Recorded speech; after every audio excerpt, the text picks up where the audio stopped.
হতে পারে, কিন্তু আমি সত্যি বলছি, আমি একজনের বাবা এবং আমি আংটি কিনতেই এসেছি। দোকানে উপস্থিত গ্রাহকরা এখন খোলাখুলি হাসতে শুরু করলেন।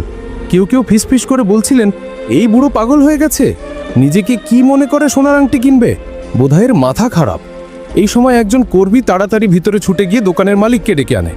মালিক এসেই রেগে ফেটে পড়েন, এখানে কোনো ভিখারি ঢুকে পড়েছে? কে এখানে ঢুকতে দিল? বের করো একে, কি তামাশা বানিয়ে এসেছে?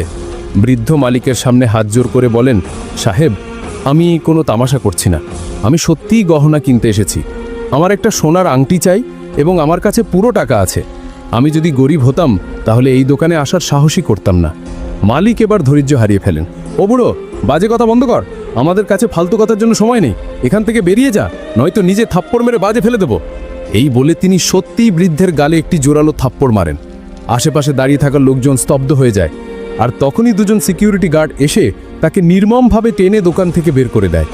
দোকানের সেই লজ্জাজনক দৃশ্য সেখানে লাগানো সিসিটিভি ক্যামেরায় রেকর্ড হচ্ছিল, কিন্তু কেউই জানতো না যে এই ভিডিও তাদের ভবিষ্যতে সবচেয়ে বড় আক্ষেপ হয়ে উঠবে। বৃদ্ধ বাবা গলিতে একা বসে কাঁদতে থাকেন। তার চোখের জল থামছিল না।